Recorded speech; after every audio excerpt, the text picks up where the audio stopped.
We've all got scars, some on the outside and some on the inside.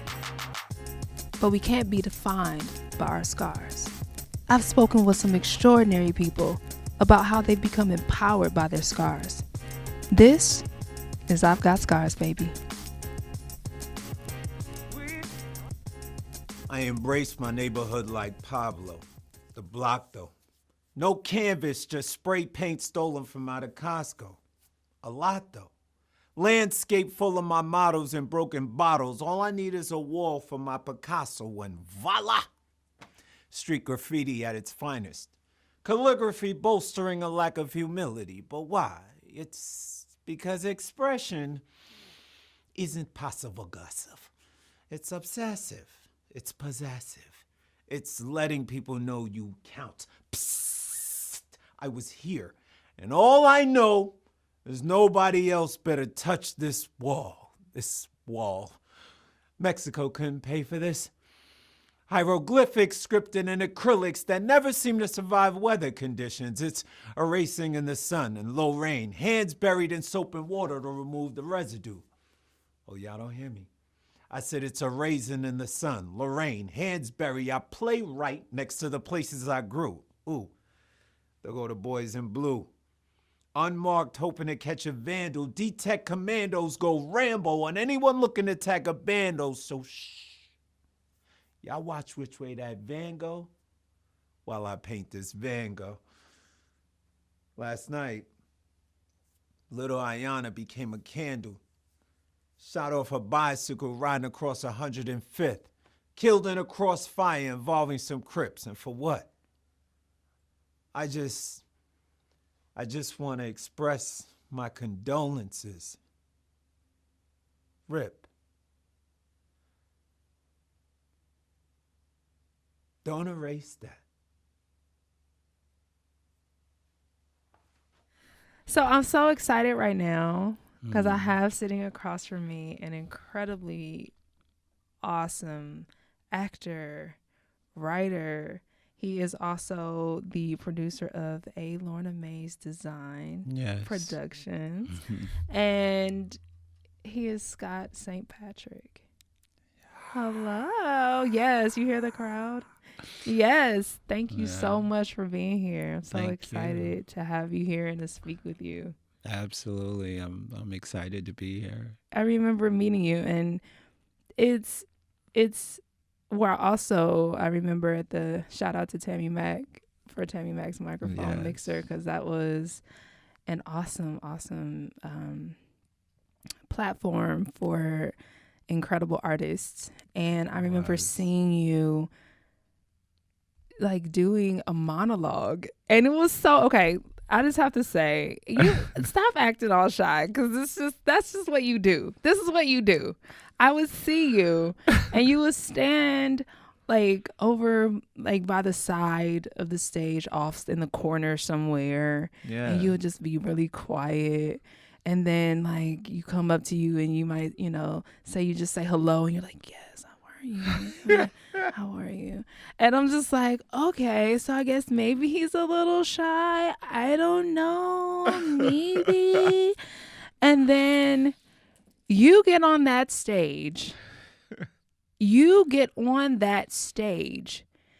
And something comes out of you that you're like, what in the world? It's so powerful, and you command the whole room. And it's like 150, 200 people in there, and they are just glued on you.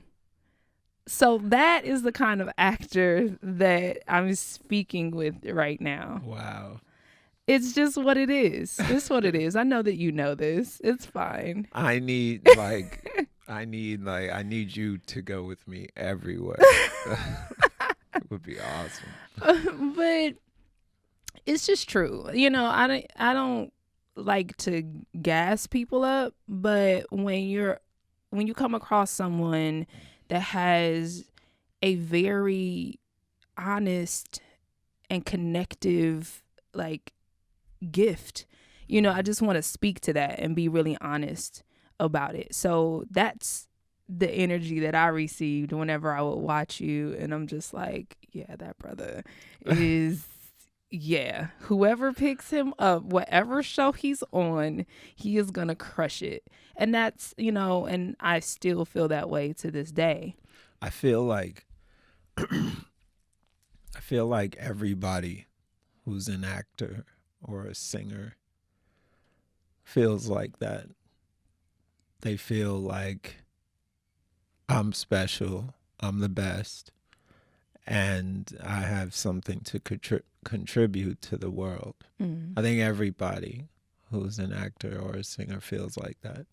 Or why would you do it? Yeah. Yeah. You're only doing it because you feel like you possess something that nobody else has.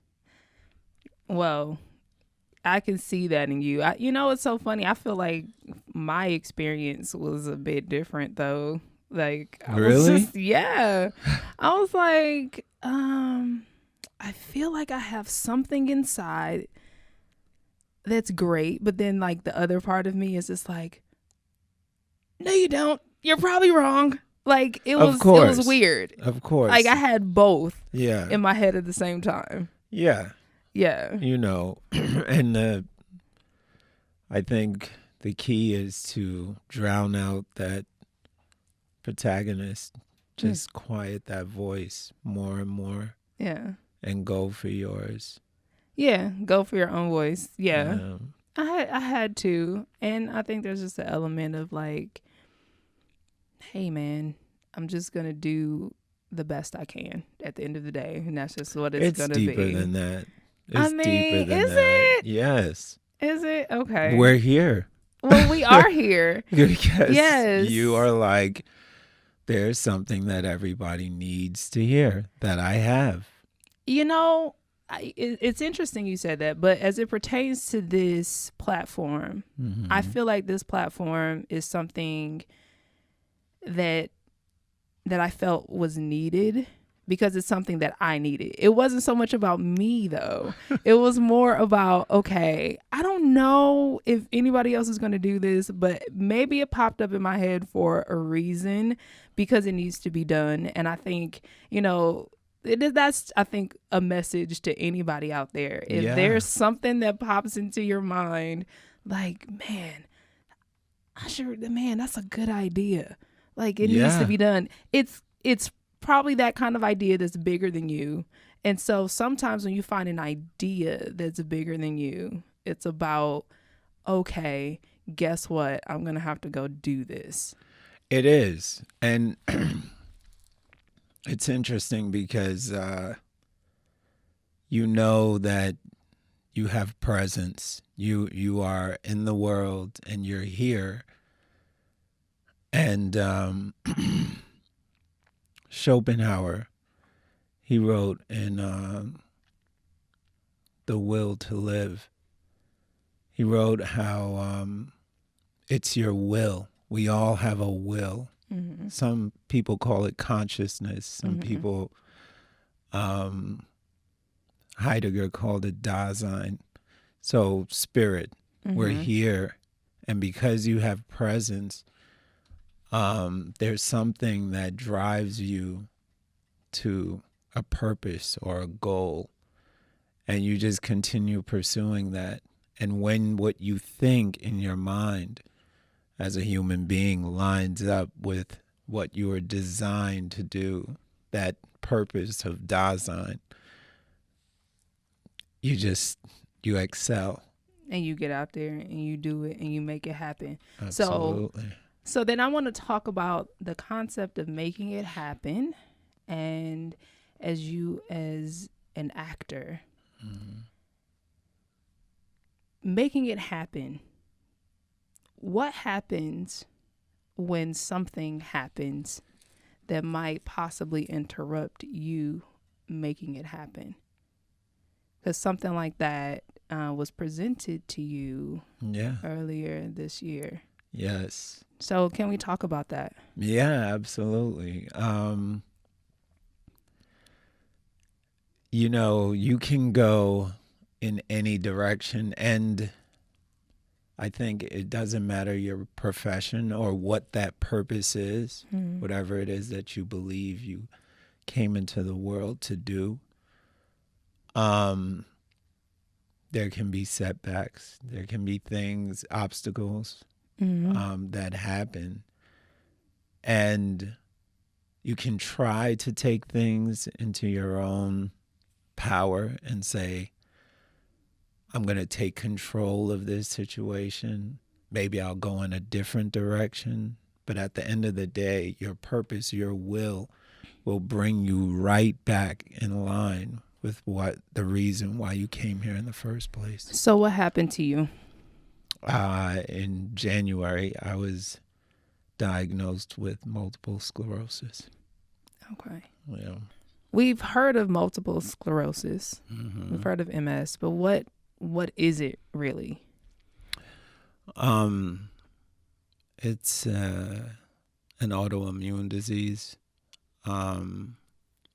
Ultimately, what's happening is the body is fighting itself, and it's recognizing itself as an antibody.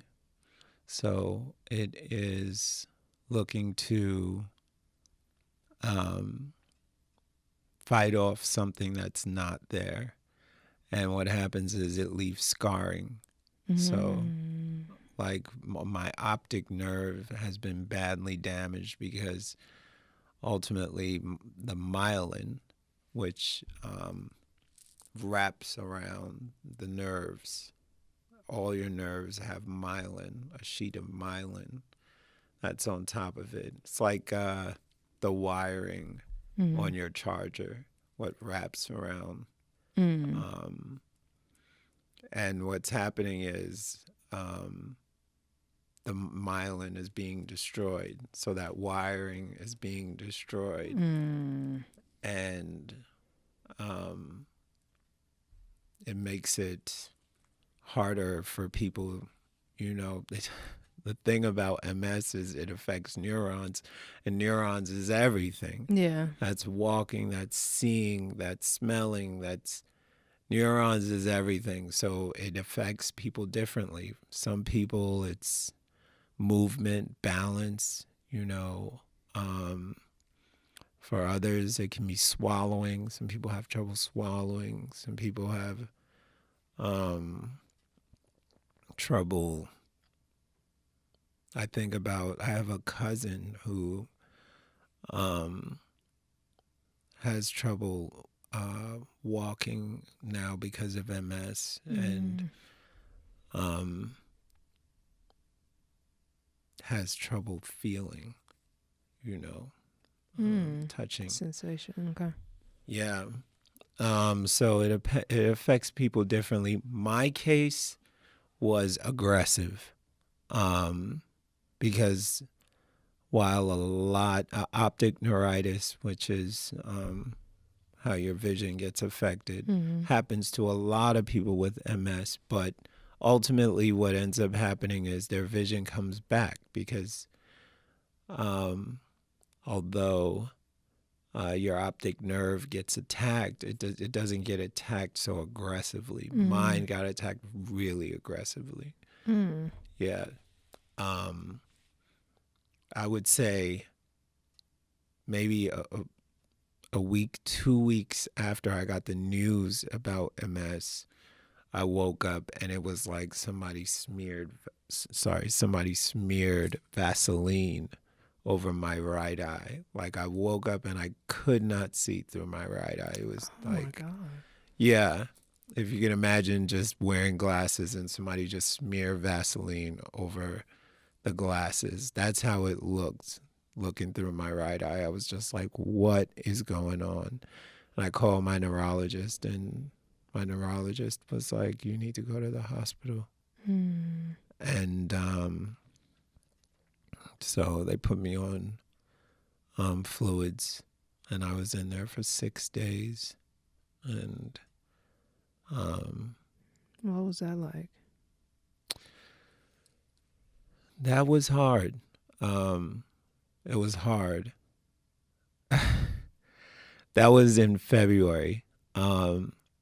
And I told my mom, who is my everything, I told her, in January when I found out that I had MS. And she was like, okay. And now it's February and I'm supposed to go see her and spend some time with her. And my neurologist is like, I bought the ticket, and my neurologist is like, yeah, so no, you need to be in that hospital for a little while. And so I had to call my mom and be like, so I'm not coming. Like, why? But, as it was explained, like, this is how you start to get better. You need to be here so you can start the process of getting better. And yeah. Wow. So you were diagnosed with MS. And okay, so one of the things that, to look at you, as much as you want to play games, talking about you don't go to the gym, whatever, you be lifting buses, stop playing with your girl. It's fine. It's fine that you lift buses and I lift this and I'm exhausted. Okay, it's fine. But so to look at you, you're in shape. You are a beast at, your craft. You've had shows like Act God, like you've done all these things that you've created, and people are looking at you and they're like, yo, like this brother's doing this thing. Like you're on the verge. Yeah. And then you're diagnosed with MS. How has that affected you?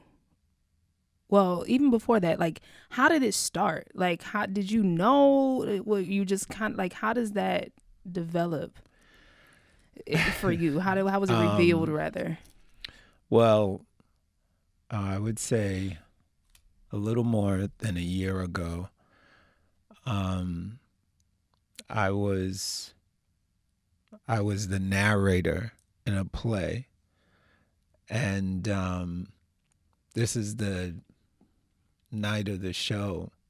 I am having trouble reading these lines, and then the light, like, how the narrators usually have a light, a lamp, goes out.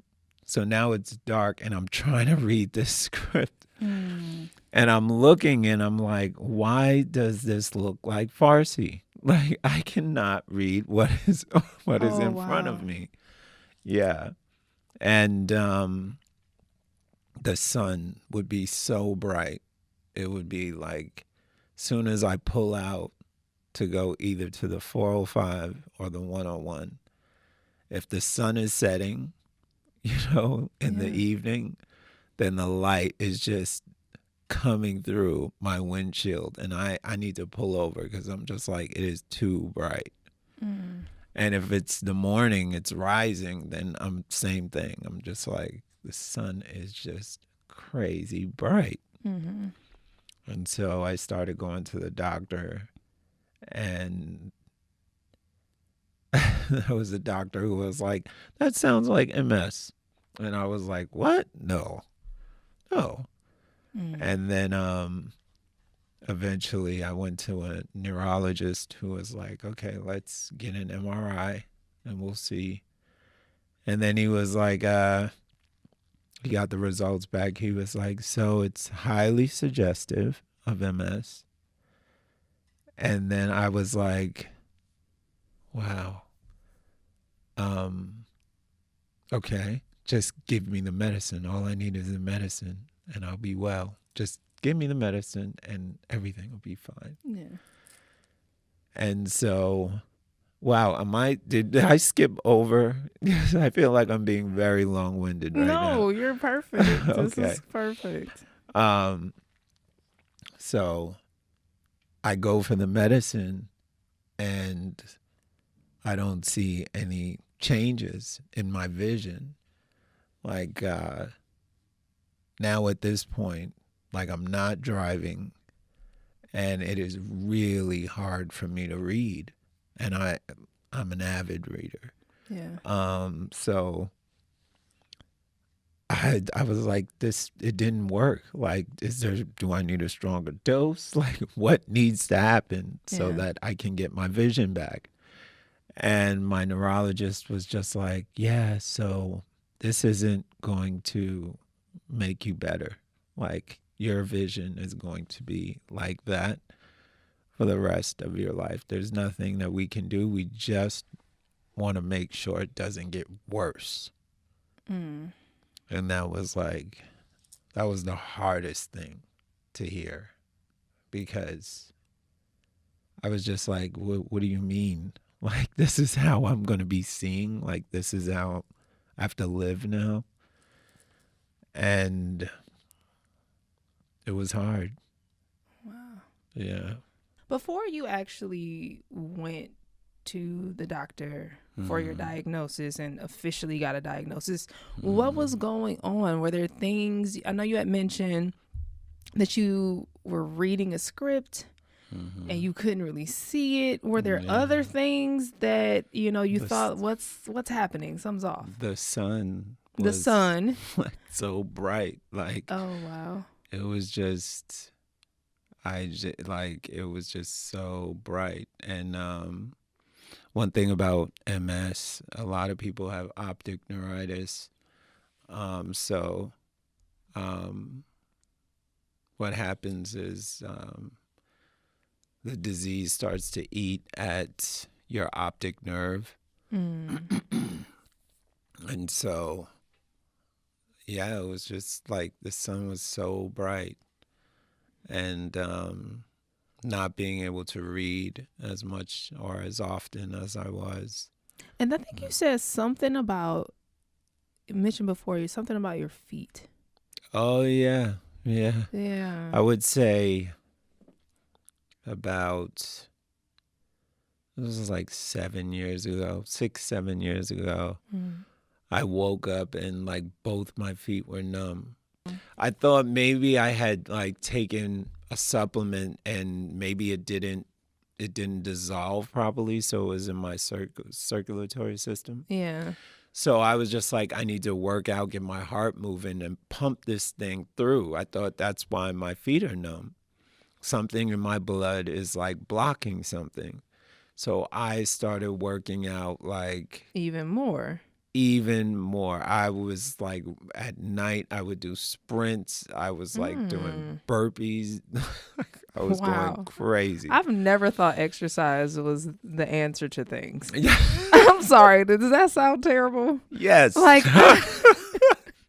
like, oh my God, my stomach hurts. Let me do some burpees. What? I'm telling you. Oh my gosh. Yeah, like, if you're sick, a lot of people will go to the gym and they'll work out and say, I sweated it out or whatever. Dang, I need to be one of those people. No, but, at that time, I should have went to the doctor. Because it might have saved my vision. It might have saved my eyesight at that time. So early diagnosis, they said when you finally did go, they said that was a part of. Like, they were like, that onset. was the start. Like, you should have came. That was the start of it. They could have done something at that point. Yeah. Wow. Yeah. So what would you say to those people, dare I say maybe men especially, who don't like to go to the doctor? Go to the doctor. Get some insurance. Like, please have insurance. Get insurance and go to the doctor as often as that insurance will allow. Because you just never know. Yeah. You never know. And the quicker that you can get on top of something, the better. Yeah. Okay. You had these things that were happening. Mm-hmm. Why didn't you just go to the doctor at that moment? Like, what was the thing that was keeping you from going? I just thought, things happen, to us. And if you're not like the type of person who just goes to the doctor all the time, you just say, oh, this will pass. Like, I just need to do something and it'll pass. It's You like a need to do cold. some burpees or something. Some Yeah. jumping jacks. I was just like, I just need to work out hard and somehow this will go away. Oh, I was wow. like, yeah, it was like, Were you okay? Was like a there sty. a little bit of? Oh, yeah. you know, you get a sty, you're just like, oh. I feel like I feel like I probably have gone to the doctor for a sty. Really? Like, I'm one of those people that's like, excuse me, my left toe twitched once. Like, Really? a little bit. I'm a Wow. little bit like that. Yeah. But so, do you feel though? Because vision issues and all of that kind of stuff. You ignored the feet thing, Yeah. but then you have the vision issues and you can't really read, and you're like, when you went to the doctor for those things, how long did it take you to actually go after you had those situations? It's crazy because I went to 2 ophthalmologists and they were like, your eyes are fine. They dilated my pupils. They looked in the eyeball because it was my optic nerve. So everything with my eyes looked Healthy. fine. Yeah. Okay. So you went to the eye doctor. I did. Yeah, 2. So then when did you go to the medical doctor? It's so interesting. I went to a neurologist after I went to the second eye doctor, and then I was talking to an actor and they were like, that sounds neurological. You need a neurologist. I was like, okay. All right. Then I went to a neurologist, and Was it right away? Or did you wait a couple months? It was a year. Oh, Because I went to 2 eye doctors. and they said you're fine. So you're like, Yeah. let me stick with that because Yeah. it feels better, right? Yeah, I mean, and we're talking about like months at a time. So months in between those, the eye Yeah. doctors. So you had this happening, and it might have taken you about 2 years. Maybe 2 years to No, get it to was the like actual neurologist? It was like a year. A year. Okay. Yeah. So it took you a year to go there. Did fear creep in at all? Did anything say to you, it could be a little more than No. what you think? No. It No. was just okay. I was just like, whatever it is, I'm going to be fine. I just need to know so I can move on, you know. Give me the medicine. What medicine do I take so this goes away? Even after I heard MS, I was just like, okay, I know there's people who get this thing and they're fine after they take the medicine. Give me the medicine. And then at some point it was just like, no. It's like, no, this is the way it's going to be from now on. Wow. I was like, oh. Okay. Yeah. It was like, oh, okay. All right. How has that affected you as an actor? Because, you have to read a script. You have to, I know that there's also some physical, like your hands and holding certain things. Yeah. Like, how's that affected you? I think it makes it harder. I feel like I was running in a race with a whole bunch of actors and writers, and I felt like God plucked me out of the race and put ankle weights on and then put me back in the race and was like, now run. And I'm running and I'm just looking at all these actors and writers just pass me by. It's like, and I'm like trying to keep up. But on the flip side, it was an opportunity to grow in consciousness. Yeah. Because it's not until something happens that is so hard that you realize that it's going to take more of you. Yeah. You know. So before we even go there, because I'm just trying to, like, how limiting is this? Because you talk about, you're an avid reader and you can't read. Like, so can you technically still act?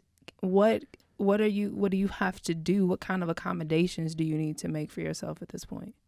That's a great question.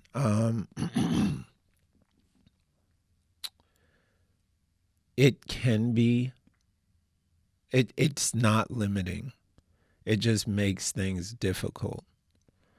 So I can, read and study, and, if I get an audition or something, I can go over it and go over it and go over it. But if you just hand me a script and go, oh, we want to change that line to this, and it's like a big paragraph or something like that, and I have to like come out and read something off a page, then yeah, it's gonna be hard. Okay. But I always relied on my memory. Okay.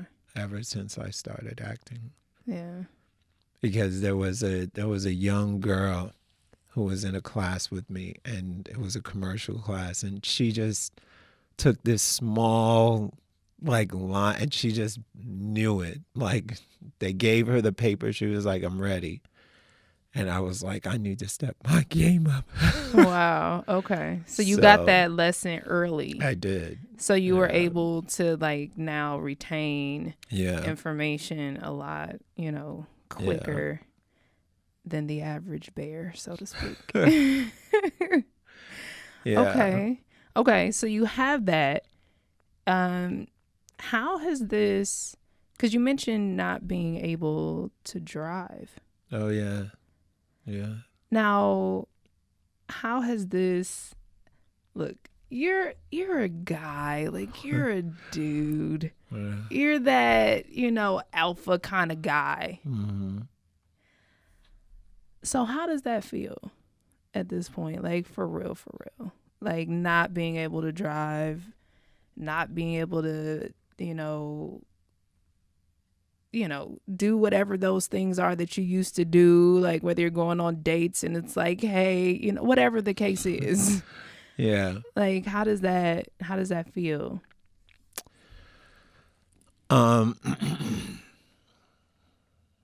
It's a part of my life now. But the understanding is that it's just going to take more will, more strength, more mind power, more concentration, more positivity, more meditation, more being still. It's going to take all of that. I have to do that more. I have to be more positive, whereas some people can just say, oh, I'm having a bad day and just, let me just go to bed, or you might see them for a whole month and they'll be down. Yeah. Like for me, it's like, I don't have time to be down. I have to be strong. Why do you feel like that?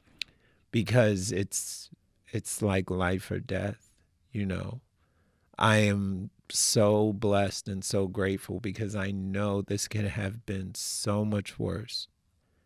I could really not be able to see. And even though it's mainly my right eye, every day, every moment, I have to wonder if my left eye is going to be like my right eye. Because if my left eye is, then I'm going to need a cane. You know what I'm saying? Like then my story would be like, okay, how did Stevie do that? Because I need to know. Yeah. Yeah. But I'm not there. Yeah. So you're trying to just at this moment just be really grateful for where you are and what you have and so forth. Absolutely. And strong. And use every available resource possible. Did you have any regrets about not going when the foot numbing situation happened? Did you feel guilty at all about, because especially as a person that prides himself on his health and fitness and things like that. Was there a level of resentment that you had? Anger, frustration about what you might have contributed or not to this? No, it wasn't even it was such a small thought. I probably would have thought about it like for a day or something, like, oh, you mean to tell me I would have saved my vision if I would have went to the doctor at that point? I was just like, no, it was supposed to be like this. It was supposed to be hard, you know? And if I would have went to the doctor and I would have cured MS, just say I would have caught it when my feet were numb, and I would have went to the doctor and they'd have been like, yeah, you have MS. Here's the medicine, and then everything is fine. I would have walked away from that experience like, why'd that happen? What was the point of that? Oh, so you, that's very interesting. Yeah. Because I don't think we always think about that. Yeah. Could we think about, like, you know, as long as you get through it, okay, cool, whatever. And now you're off to doing the same thing you've been doing. Right. Yeah. So what do you think this experience is pulling out of you?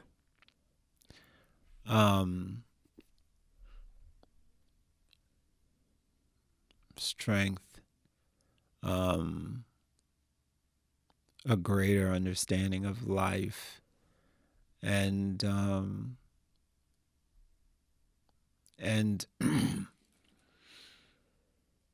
wisdom, you know, to, you know, just be still, you know, and just observe each moment. Do you feel like the person you were before MS?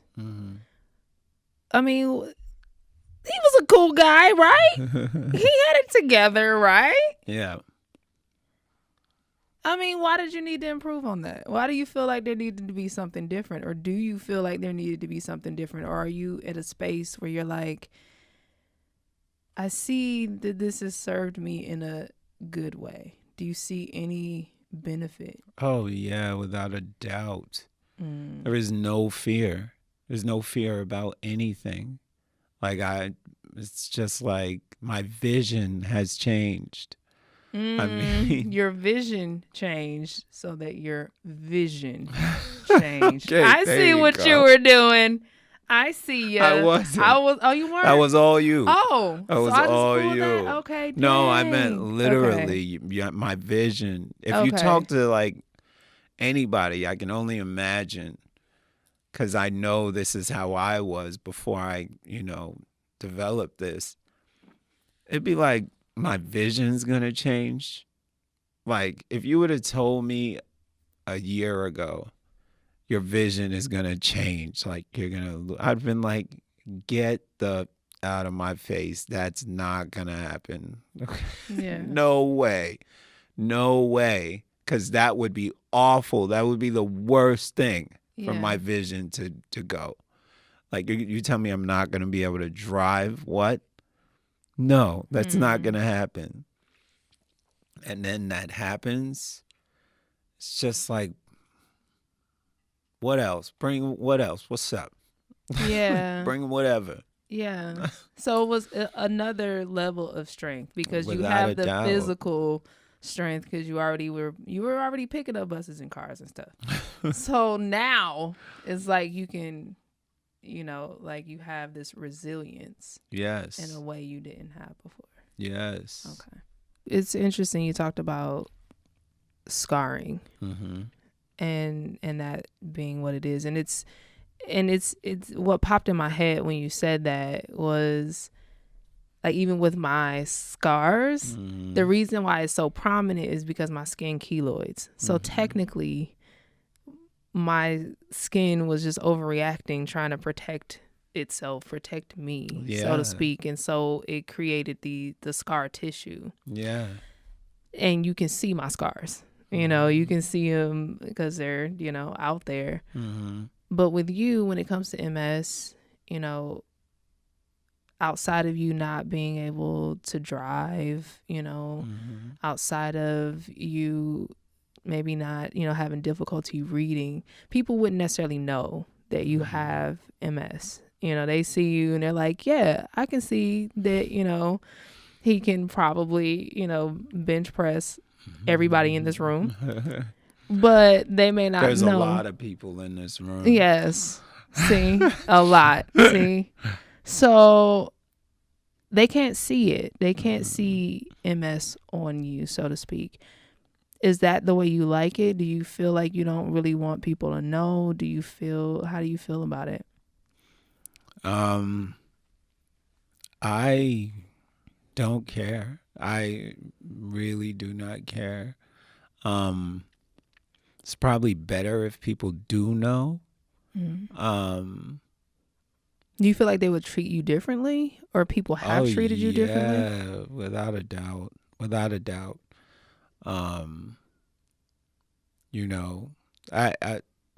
MS for me was one of those things where I didn't know much about it until I got it. I thought that I did, if you'd have asked me before I got it, like, about MS? Yeah, I know a little bit about it. But I think that the ignorance makes people kind of like, are you gonna die? Like, what does that mean? You know? And it's such a thin line between health and these things that can happen that you really you take it for granted, and you when you're dealing with people who have disability, you just think that'll never be me. Like, look at that person hunched over trying to cross the street. That will never happen to me ever. I will never go through that. But do you say they treat you differently, knowing that you have it? Do you feel like they try to coddle you at all, or they're like, there's some of that. How does that feel? I know what their intention is, and I always, if it happens a little bit too much, then I make a joke out of it just to bring awareness to it. It's so funny because this was one of the blessings. I would have never understood this perspective or what people who have disabilities go through. But there is a thing that's called ableism, and it's where people who don't have disabilities have a way of treating people who have disabilities, and it's kind of discriminatory. It's kind of like if there's a party, you're not going to call your friend who has that disability.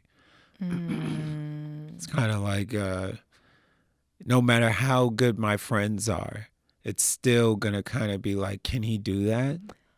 Wow. So then they start to actually limit you without you saying, oh, this is an issue for me. Oh, without a doubt. Even like when they look at my Instagram videos, it's like, should he be doing that? Like, that looks kind of dangerous without knowing anything about MS.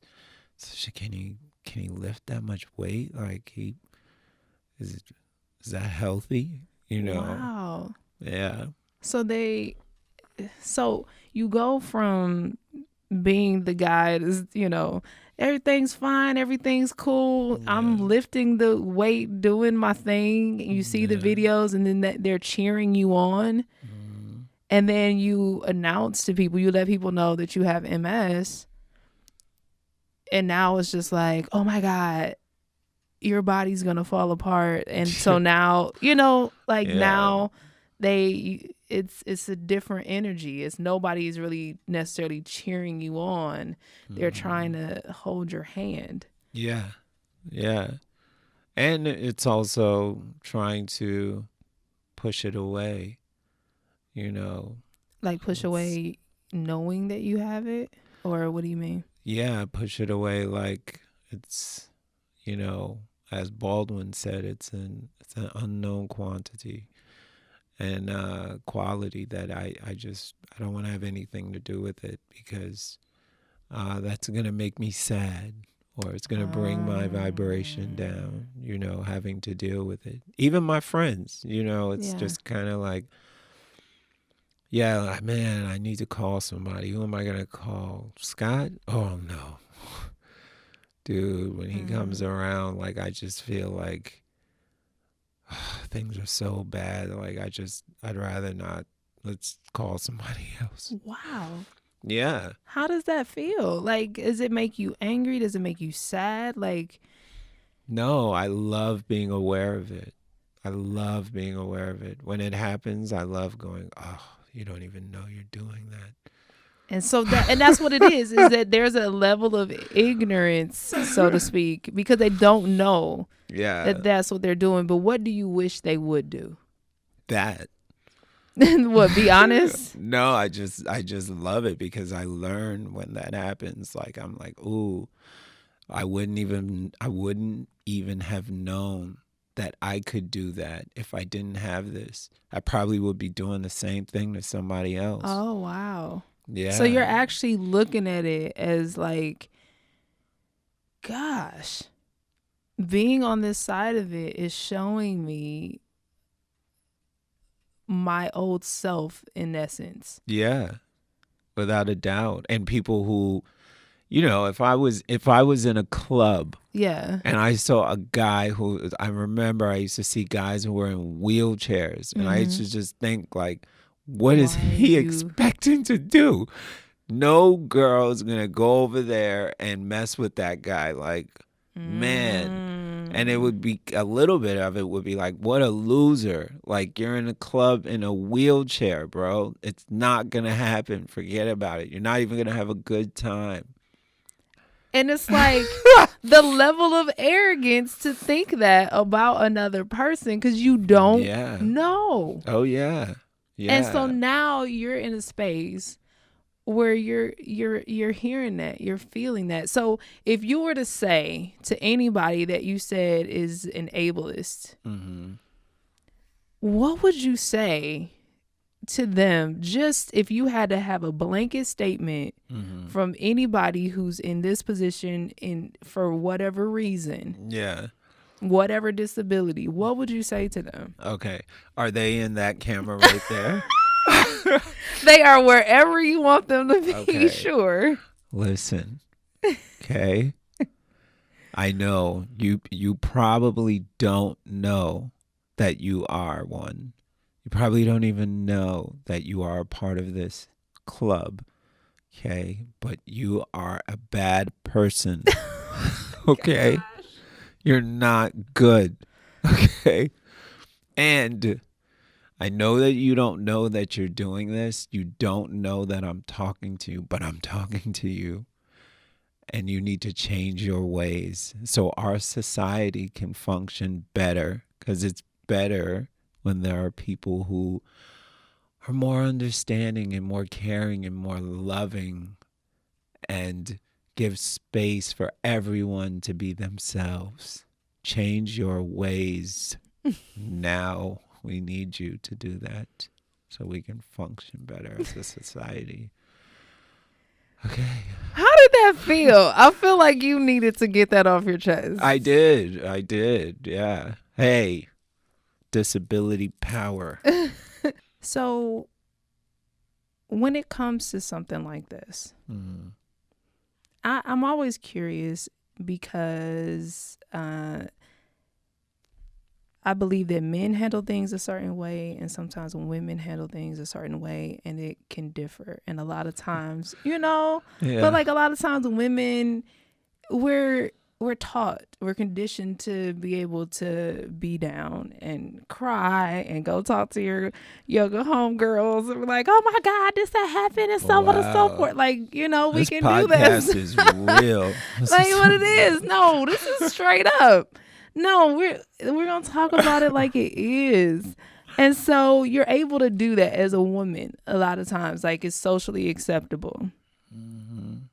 For a man, especially a man who, you know, like, you just, I don't know, what do I call that? You're from New York and you just like straight up, like, I don't, you know, I'm not, whatever. Like, you got tattoos on your neck right now. Like, come on, you're not just a pushover guy. Get over it. Yeah, exactly. Like, this is the kind of guy you are.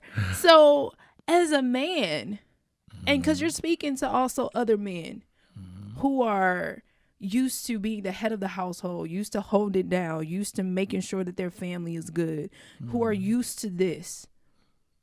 And now a part of that is being taken from you. A part of your dream looks like it's being taken from you. Yeah. Where does that energy go? Where does that, the feelings, the emotions, where does that go for you? What do you do? Who do you talk to? How do you speak to someone like you without it being like, whoa, give me my space. I need a, you know what I'm saying? Like, how do you do that?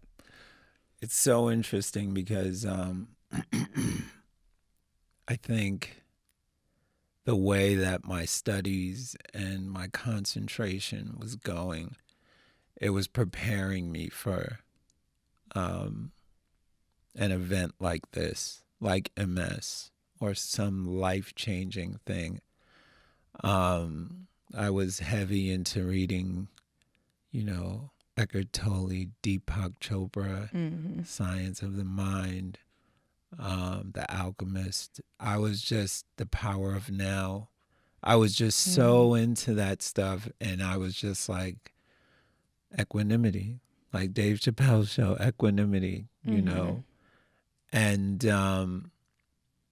you know, reading Seneca, you know, and Stoicism, and just knowing that the truly equanimous is good if things are up or things are down. And so my passion for pursuing that type of lifestyle led me to say, okay, so this normally to everybody would seem bad, but I'm going to look at this like it's an opportunity, and I'm more interested to see how it ends. It's like a movie. I want to see, like, do I go on to do some amazing thing and like shock the world? Like, oh my gosh, how did he do that with MS? Yeah. That's more where I'm at. I'm more interested to see what happens. I think that's an amazing way to look at it. Yeah. Now, for those who may not necessarily, you know, read Deepak Chopra and, you know, Science of the Mind, for those who may not be in that space, but they see what looks like to be their world crumbling before their eyes. It seems to look like what could possibly be their manhood just kind of like falling by the wayside. Like, what would you say to that guy? I would say, yeah, it's time. Like, everything that you grew up thinking, that you grew up guessing, imagining about yourself, all the toughness that you looked at in comic books and cartoons and whatever, maybe your dad, it's your time now. It's your time to show that, you know, that toughness and that strength. Because bad times are kind of recrudescent. It's constant, and it depends on your perspective. And if you can level up and just look at the positivity in life, then you can know that bad things, quote unquote, are a consequence of being alive, being present, you know. And it's a video game. You don't have to fall to it. You just have to dust it off and keep going. Okay. So first of all, I can't just totally bypass the fact that you said recrudescent. Recrudescent? Did you say that? Okay, here's the thing. Here's the good part is that you actually, I love that you translated yourself. He was like, recrudescent. Okay, let me translate that. And you just went in straight into it. Don't think I didn't catch that. I did. I did. And I'm grateful. Cause No, you know what? No, let me tell you. It doesn't matter where I'm at. yeah. I take every opportunity to use a word that either I memorized or that I like saw. Like I just throw it out. Bleh. I just get it out because that's how I'm gonna always remember it. The minute I stop saying it, like it just goes into the black hole. That's true. That's very true. Okay. Yeah. Okay. Well, cool. Yeah. Now I know a new word. That's fine. That's great. I see you over there. It's like, let me put Audra up on some game here. And okay. So here's what I'm gonna say. Okay. So, and correct me if I'm wrong, but it sounds like to the brother out there, and of course this can apply to sisters too, that if they're experiencing a certain setback, the way you started to interpret it is like, okay, this situation looks pretty crappy. So how can I maybe elevate myself, like rise up spiritually, would you say, to handle this in a way that is healthy, I'll say. Is that what you mean? That's close. Is that close? No. He's like, absolutely close. Not. It's no, close. Close. Neighborhood. Okay. I'm kind of careful with how I use spiritually, because for some people that means, one thing. Okay. That might mean like something religious, a particular religion or something. But I'm more talking about just your human nature, like your will, your umph. Okay. And your fight, Yeah. But do you feel like you have to become a better person, so to speak? Like you've been presented with a challenge, just say a challenge, whatever that is. It could, it could be, all right, so the rent is due. The lights are about to get cut off. Go. What you gonna do about it? You know what I'm saying? Yeah. And so then, you have to kind of find something within yourself to say, okay, how can I, however possible, create whatever this is, however I need to kind of mold myself into being, but I need to become a person that can pay rent and this light bill stacked. Like I need to become that right now. Yeah. So you have to become a person that is an actor, that is a very powerful actor, that has MS, and then you have to and then it's like, okay, go. Yeah. Yeah. Okay. But isn't that the fight, without MS? It's like, that makes sense. Yeah. So it's not really different because you have something that people can put a label on. No. It's just what everybody in life has to kind of deal with. Yeah. Okay. Yeah, I mean, but I think that's what this platform is really about, is just to really kind of talk about the simple fact that we all have something, some sort of challenge. It could be, I have not enough money, I have too much money, or I had this experience or that experience. I've, been divorced, I've never been married, or whatever the case may be. But it just all depends on how you look at the situation. Yeah. I mean, setbacks are certainly amplitive, and they can light a fire under you, but just being, just existing, you're naturally going to have something that you're going after, even if it's nothing. You're still going after something. And so the hardest thing to do is to not do anything. But I believe everybody has something that they're trying to do. Yeah. Okay. So I know that you and I had spoken before, and because of your limitations as far as reading and things like that, one of the things you talked about was the importance of audiobooks. Oh, yeah. Yeah. It's so funny. But I used to think like audiobooks, that's cheating. You didn't read that book. You did an audiobook. Like, no, that doesn't count. Yeah. And I I had a conversation with a good friend of mine, and we were talking, and she was like, man, I need to like read some books because like I just need to get some knowledge inside of me. I just feel like I've been dead. I've been going out all the time.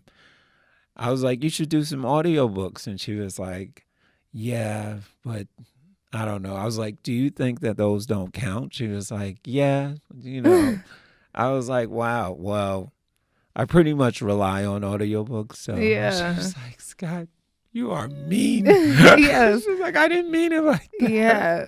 I mean, but it's interesting because, I mean, of course you have like amazing platforms like Audible and things like that. Yeah. But you don't even think that there are some people that just can't physically read a book. Oh, yeah. And now this is something that can be a huge blessing in their life because now they can have the information and so on and so forth. Absolutely. I think where I'm kind of different from the way I used to look at audiobooks is you really have to be dedicated to getting the knowledge out of the audiobook. You can't just put it on and drive or put it on and start vacuuming, because then you like walk away from that and it's like, I read that book. No, you didn't. Unless you really have great concentration. Like you're like cooking dinner and you can really listen to an audiobook and get everything out of the audiobook. Yeah. You really have to be still and listen and treat it like you're reading a book. Yeah. Yeah. I think that is, we don't always look at things like that, but you just never know what kind of things are helping people. Yeah. So what do you feel at this point is the impact that you're looking to make on the world as an actor? Do you feel like it's different now than it was before?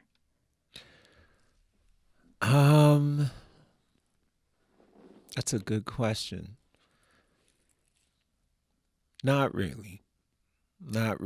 I always felt like my purpose was to draw people closer, even by telling somebody else's story, just for somebody else to have knowledge of what somebody could possibly be feeling through acting. If I portray this role, like we were talking about the Joker, like I feel like people are walking away and having a greater understanding of mental health. Sorry, guys, spoiler alert. But, It's like you because of your acting, like now you have a greater understanding of something. And has that changed because of MS? No. That's the reason why I started acting. But with MS,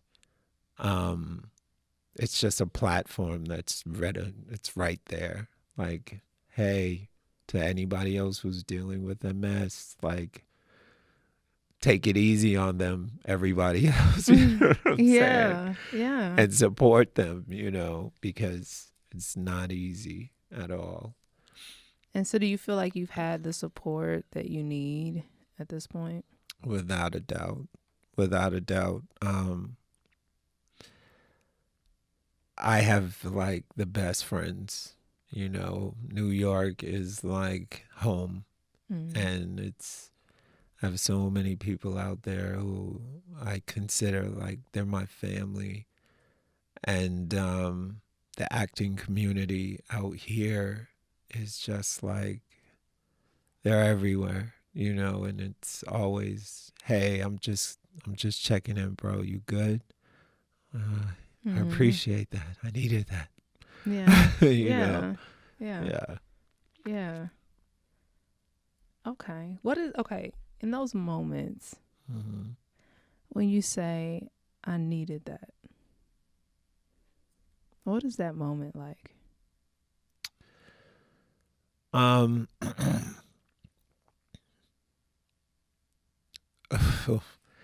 Well, this is me being totally transparent. I definitely had, in the beginning, I would say there were glimpses of suicidal thoughts, But, think about the actors who you talk to, and they'll just casually say, man, if I couldn't act, I'd probably die. You know what I'm saying? Or, man, if I couldn't act, I wouldn't even be. I would just end it all. Well, here it was like this thing happened, and it was like, you can't act. You know what I'm saying? So it definitely, there were moments where it was just like, what am I going to do if I can't act? Like, well, I don't need to be here. You know what I'm saying? But like I said, number one, my family, my loved ones, how important they are to me. And also, they were so supportive to me that it just made it like, why would I have to keep going. It's too much love. So you're at a space where you feel like, if I can't act, then what else is there? Yeah. What made you said you're at a point where you contemplated suicide. Oh, yeah. How far did that get in your mind? Did you actually make any attempts, or No. was it just kind of like, I just don't really want to be here? It was no attempts. It was kind of like, I think with people who deal with suicide, you're just sick of living. You're just like, if life is just gonna beat me up and just, I have to now not drive anymore. You know what I'm saying? Like, now I'm like, I have a handicap or something like that. Like, what kind of life is that? Like, how am I gonna make it through that? Let me just get this over with and come back and try again. Yeah, I hear you. Or right? whatever. Yeah. But like I said, everybody has to go through something. And people are making it through every single day. People get through something that they didn't think they could. So what stopped your suicidal thoughts? What was that point? I'll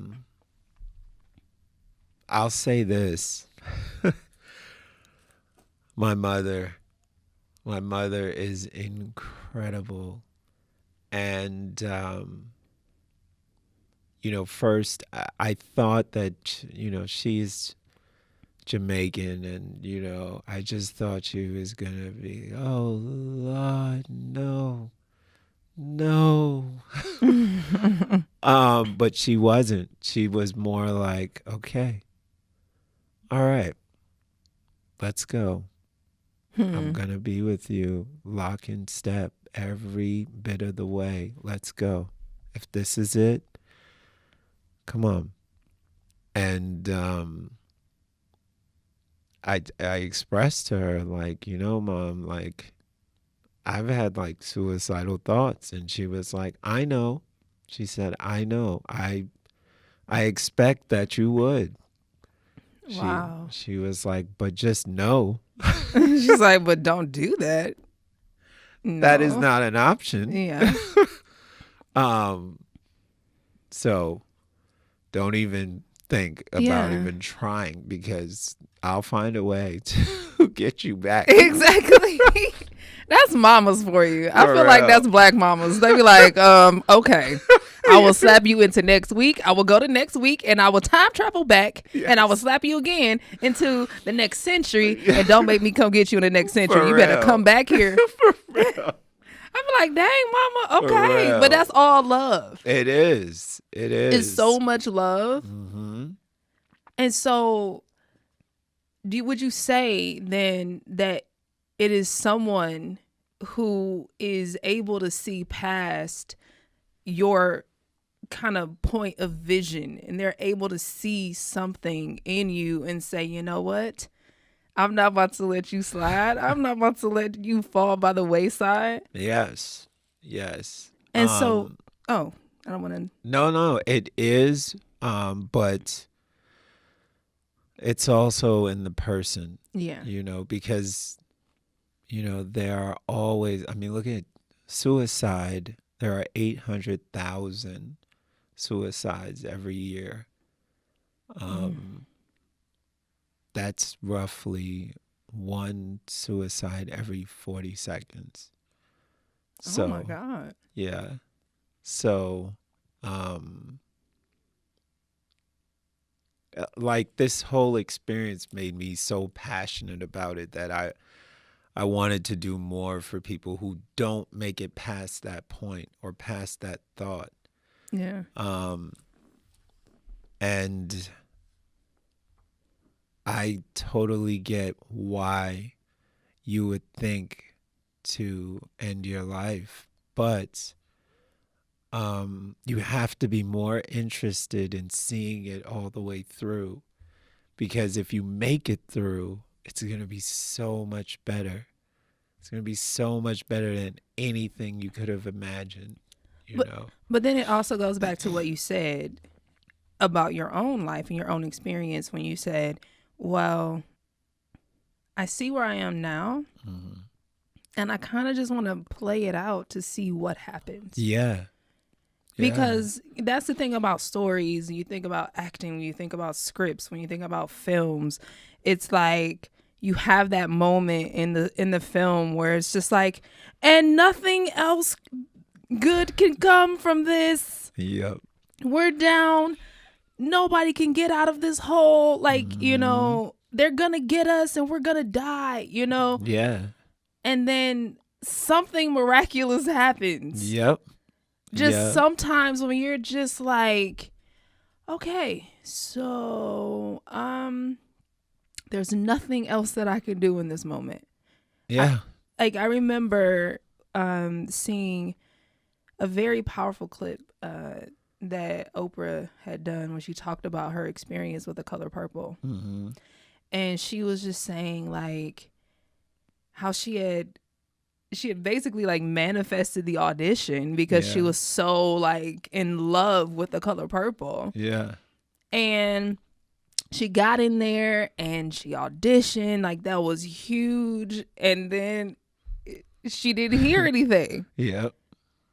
This is the thing, you know, in her mind, this was like the thing that I want the most in the world at this moment. Yeah. And she's like, well, maybe I'm maybe I'm overweight and that's why they don't want me, you know, to have the role. Okay. So she said she called it a fat farm. She said she went there and she tried to lose the weight.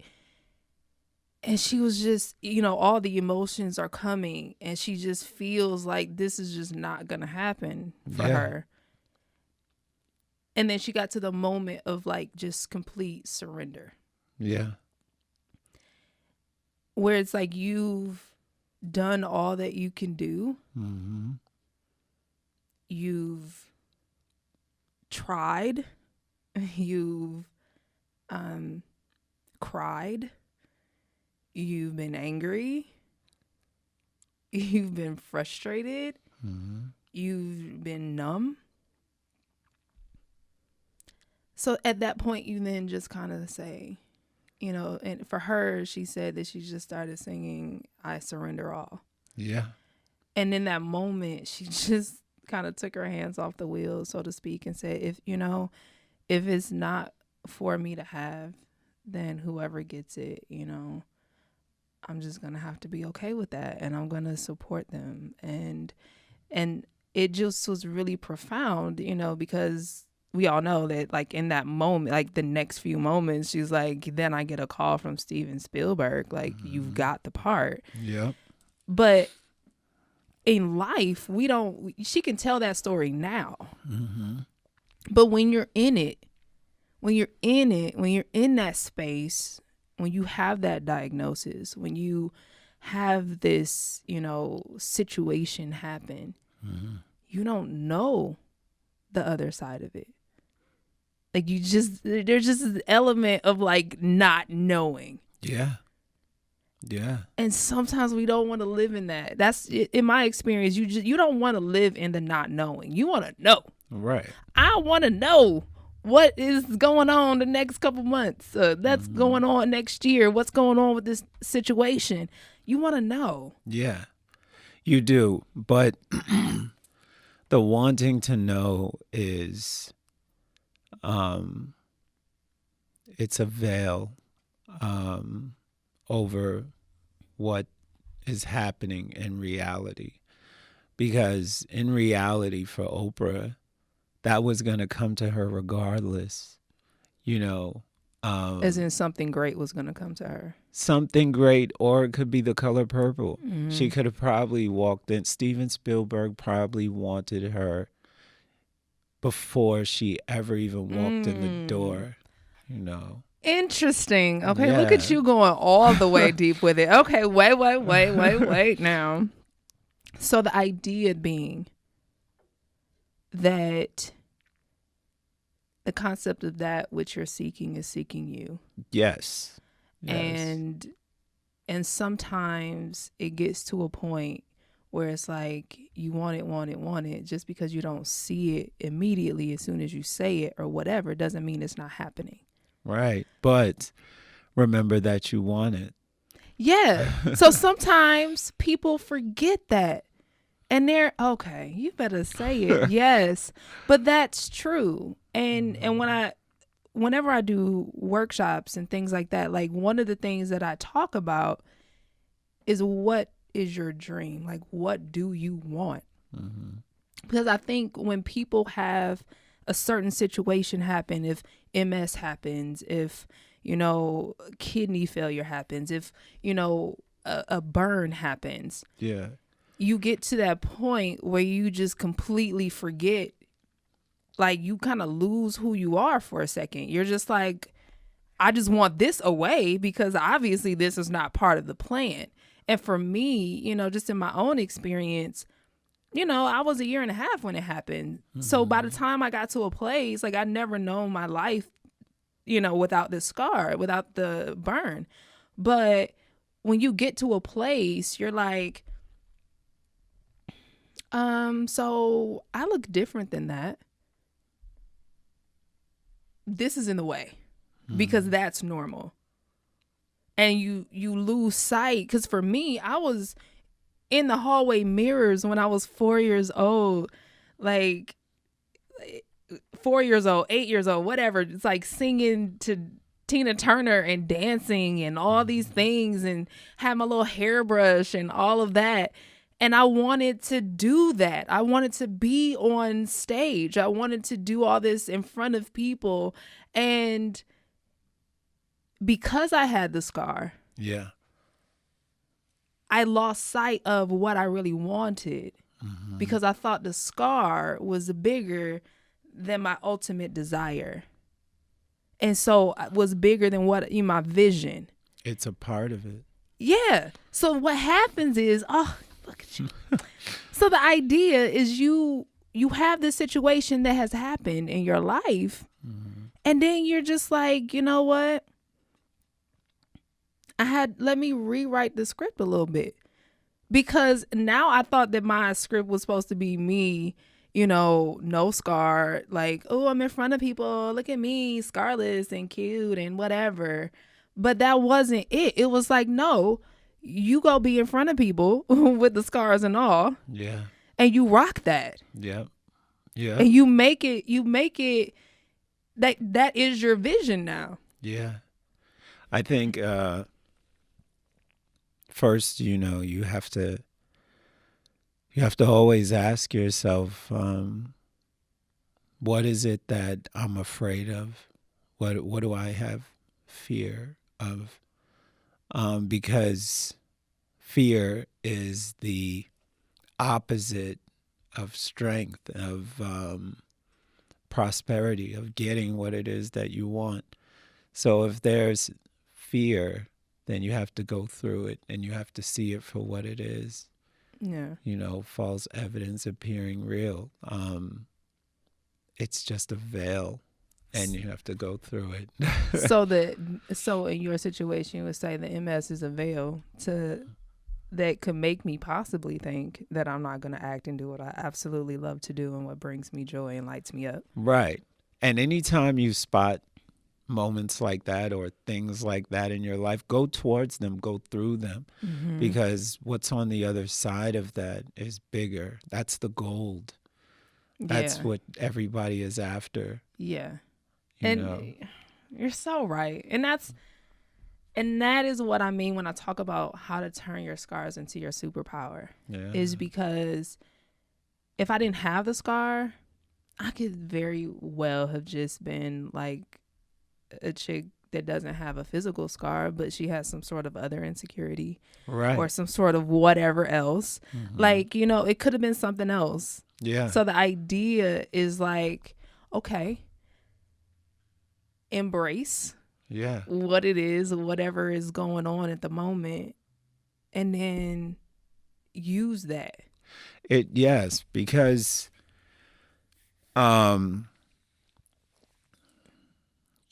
it's such narcissism. Like you hear people who they might not get something that they want, or something happens. Say you're a young college student and you're looking for a job, and you listen to them, I'll never get a job, it'll never happen. Or you get somebody who's wants to do a sport or acting, I'll never get this audition, it'll never happen to me, I'll never be an actor. But you look out in the world and there are all these people with jobs, and there are all these actors who are doing it. It's narcissism to think like it's never going to happen, never happen to me. For you. Yeah. Why you? Why wouldn't it ever happen to you? Or why do bad things only happen to you because you're that special? You were just made But it's interesting to even state it like that, the concept of it being like narcissism. It is. Because it's almost like, well, why do you feel like Right. You don't know. Exactly. So if you don't really know, the only thing you really know is like what's literally kind of happening right here in the next like half second, maybe. Yeah. But you don't know. So if you really don't actually know, then why not go for it? Why not actually it? hold on to the dream? Yeah. Why not go hard and be like, you know what? I don't know. That's it. And Why, we present ourselves like we are these grand augurs, who... See, there you go with another word that I'm like, context clues, Audra. Context clues. It's fine. It's fine. I see what you're doing. Prophets. Where are these grand... There we go. Yeah, a little bit of a translation here. Thank you for keeping me abreast of what's happening. Right. And, we know how things are ultimately going to end up, but we don't know. So you might as well just go for it, I love it. It's like that scene in Fight Club where Brad Pitt tells Ed Norton, let go of the wheel. Like, you think like you're in control. Let go of the wheel. Like, stop trying to hold on to everything. Just let go, Dag nabbit. That's also one of my other words that I say. Nabbit? Dag nabbit. That's a whole thing. Shenanigans and dag nabbit. I say those words. No judgment, please. Not at all. Not at all. But it's true. Wow. It's true. It's like, you know what? At the end of the day, you know what your dream is. You don't know anything outside of that. Even whatever happens, you don't know that you can't have what you want. That's right. Yeah. That's right. So let's, we're not going, you don't have to figure out how it's going to get to you, but it's going to get to you and it's going to happen for you. Yeah, I'm telling you. Before coming, I was watching I told you, I was watching the women's 200 meter world championship.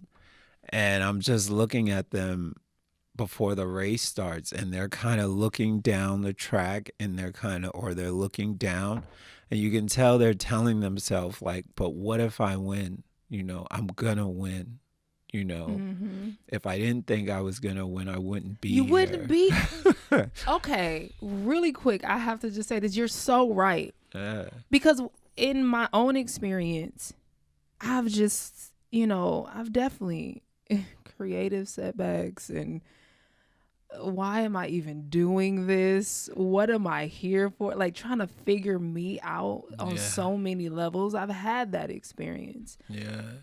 And one day it hit me. It was like, Audra, okay, you're frustrated that things aren't going the way you wanted them to go. Mm-hmm. But Audra, why haven't you let yourself go? Yeah. And I mean, what I mean by that is, why haven't you just, gained 150 pounds, just moved back to wherever you want to go and just completely given up and just go live under a rock somewhere? Like, why aren't you doing that? Because Exactly. And it's so interesting. Like, we literally will get up in the morning, we'll go through our day, we'll go to a job that we may be frustrated with and don't want to go to. We, work all day, come back home, work on our craft, whatever this is, work on our dream, whatever that is. And then you get up in the morning, you go to bed, get up in the morning and do it the next day. Mm-hmm. And then we're like, it's not going to happen for me.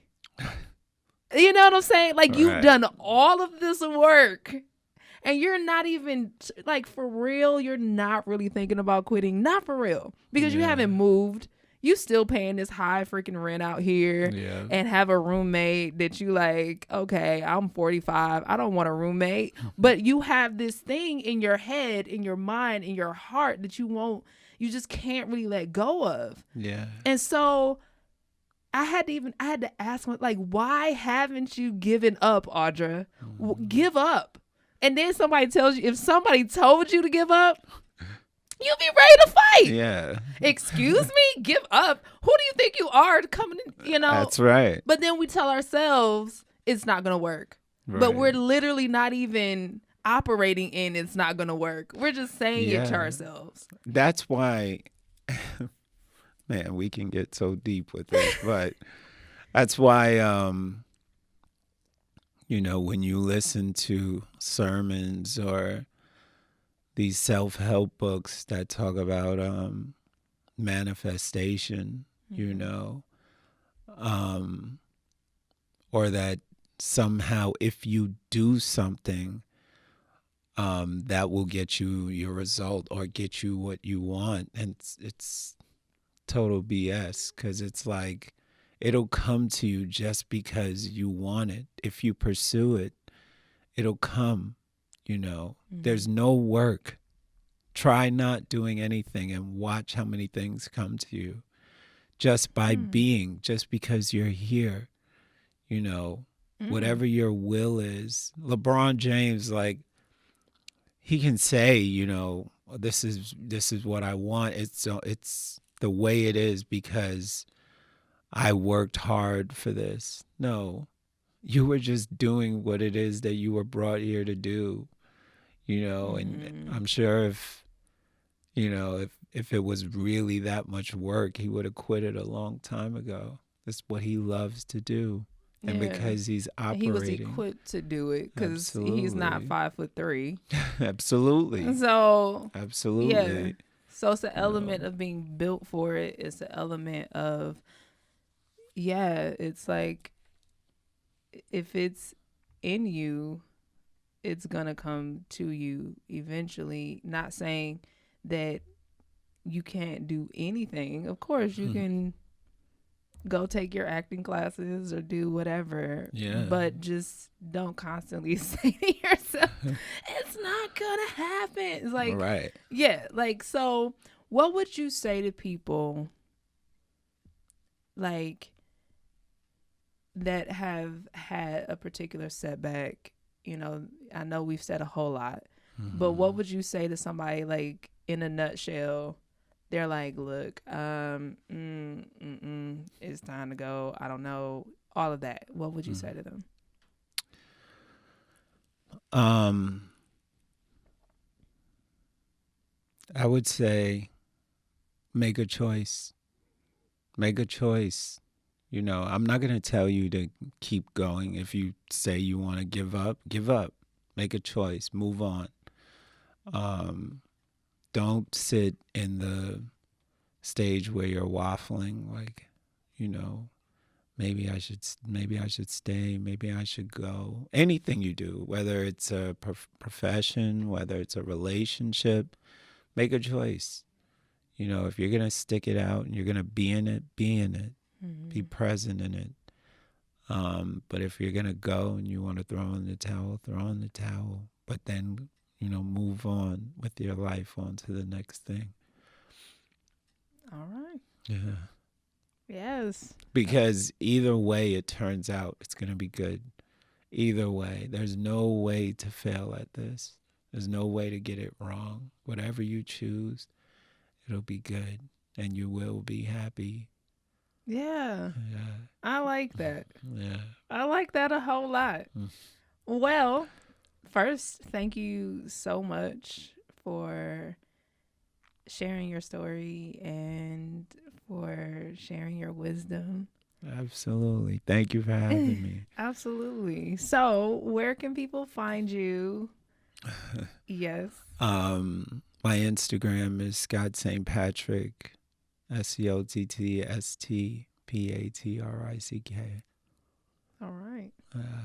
Okay. Yeah. That's Instagram is always a okay. 917. You so silly. And here's what I will say. You can also find him because when he was like lying about like working out and stuff, like you can see him on there like bench pressing actual human beings. Like no. Like no, he just cars and stuff.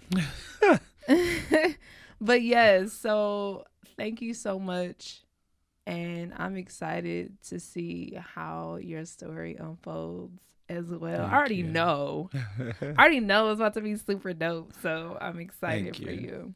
I appreciate it. And, like minds, have a special place in my heart for you, Audra. And I think what you're doing is phenomenal. And I will always be here anytime you want to collaborate or do whatever. I'm here. All right now.